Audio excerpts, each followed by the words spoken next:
তোমাদের সবাইকে স্বাগত জানাই। আশা করছি তোমরা সকলেই খুব ভালো আছো। আজ এসেছি কলকাতা নিউ টাউনের বিখ্যাত রাম মন্দিরে। তো ভিডিওটি স্কিপ না করে প্রথম থেকে শেষ অবধি দেখবে। কলকাতা ইকো পার্কের 4 নম্বর গেট থেকে কিন্তু দেখা যায় এই হনুমানজির বিশাল আকৃতি মূর্তিটি। কলকাতা শহরের বুকে আমি এখনও পর্যন্ত এরকম হনুমানজি মূর্তি দেখিনি কোনো দিন। ঠিক মন্দির ঢোকার রাস্তার পাশে দেখতে পাবে পুজো দেওয়ার ছোট ছোট দোকান আছে। এখান থেকে পুজো দেওয়ার জন্য যাবতীয় জিনিস পেয়ে যাবে তোমরা। এই বজরংবলীর হাইট কিন্তু 151 ফুট। মূর্তিটির যে এতটাই বড় আমার ক্যামেরায় আসছে না। আমি এখন চলে এসেছি মন্দিরের মূল গেটের পাশে, শ্রীরাম মন্দির। চলো ভিতরে প্রবেশ করা যাক। মন্দিরে ঢুকতে গিয়ে ডান দিকে রামায়ণের বিভিন্ন কাহিনী বিভিন্ন মূর্তির মাধ্যমে ফুটিয়ে তোলা হয়েছে। মন্দিরের রাস্তাটা কিন্তু বেশ পরিষ্কার পরিচ্ছন্ন। এখানকার পরিবেশ খুবই মনোরম। ইচ্ছে হলে তোমরাও এখানে আসতে পারো। রাবণ যখন সীতামাতাকে হরণ করে নিয়ে যাচ্ছিল সেই সময় জটায়ু বাধা দেওয়াতে রাবণ তার ডানা কেটে দেয়, সেই দৃশ্য এখানে তুলে ধরা হয়েছে। শ্রীরাম মন্দিরের সবথেকে বড় আকর্ষণ এই হনুমান মূর্তিটি। এই বজরংবলীর মূর্তিটি কিন্তু অনেক দূর থেকে দেখা যায়। যে কতটা উঁচু তোমরা বুঝতে পারছো না, যে কতটা বড়। এই হনুমান মূর্তিটির উচ্চতা কিন্তু 151 ফুট। ঠিক বজরংবলী মূর্তির পাশেই রামায়ণের দৃশ্য তুলে ধরা হয়েছে খুবই সুন্দরভাবে। যেমন হনুমানজি লক্ষণের জন্য জড়িবুটি আনতে গেছিল, সেই দৃশ্য এখানে তুলে ধরা হয়েছে। দেখতে থাকো, সঙ্গে থাকো। মন্দিরের চারিপাশে শুধু রাম রাম বলে লেখা আছে। হনুমানজির মূর্তির পাশেই আছে দেবাদিদেব মহাদেবের স্থান। এই মহাদেবের উচ্চতাও কিন্তু বেশ অনেক বড়। মহাদেবের পায়ের দিকে বেশ কিছু দেবদেবীর মূর্তি চোখে পড়ল।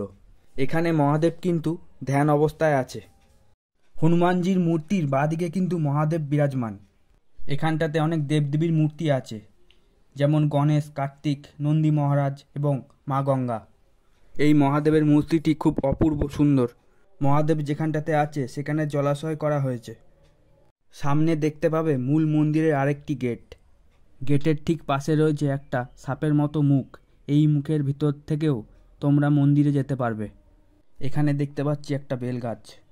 এই বেলগাছের নিচে শিব, পার্বতী, গণেশের মূর্তি রাখা হয়েছে। এটা মূল মন্দির। মন্দিরে ঢুকেই শ্যাম বাবাজির মূর্তিটি চোখে পড়ল প্রথমে। মূল মন্দিরের ভেতরটা পুরোটা কিন্তু কাঁচ দিয়ে তৈরি, দেখলেই তোমরা বুঝতে পারবে। আর খুব সুন্দর করে সাজানো গোছানো হয়েছে।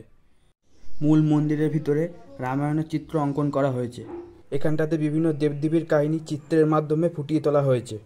এই রাম মন্দিরের ভিতরে অনেক পুরোহিত মশাই আছে, তাদেরকে বলে পুজো দিতে পারবে তোমরা। এবার বলি এখানে তোমরা আসবে কিভাবে। হাওড়া শিয়ালদা থেকে যে কোনো নিউ টাউন যাওয়ার বাস ধরে কলকাতা ইকো পার্কের 4 নম্বর গেটের সামনে আসতে হবে। সেখান থেকে মাত্র 5 মিনিট লাগবে এই রাম মন্দিরে আসতে। এখন শ্রীরামকে দর্শন করছো তোমরা, এখন বিষ্ণু এবং মা লক্ষ্মীকে দর্শন করছো তোমরা। ঠিক তার পাশেই রয়েছে বলরাম, সুভদ্রা, জগন্নাথ। এবার বলি মন্দির খোলার সময়সূচি। সকাল 5:30 থেকে বেলা 12টা পর্যন্ত। আবার পরে বিকেল 3টে থেকে রাত 9টা অবধি খোলা থাকে এই মন্দির। এখানে ভোগের ব্যবস্থা আছে শনি এবং মঙ্গলবার। মন্দিরগুলির কারুকার্য কিন্তু খুবই সুন্দর, তোমরা দেখতেই পাচ্ছ। ইচ্ছে হলে তোমরা একটি বেলার জন্য এসে ঘুরে যাও এই কলকাতা নিউ টাউনের রাম মন্দিরে। এখানে শুধু রাম মন্দির ছাড়াও আরও অনেক মন্দির চোখে পড়বে। ভিডিওটি ভালো লাগলে চ্যানেলটিকে এখনই লাইক, কমেন্ট, শেয়ার এবং সাবস্ক্রাইব করে দেবে। ভালো থাকবে, সুস্থ থাকবে। দেখা হবে পরের ভিডিওতে।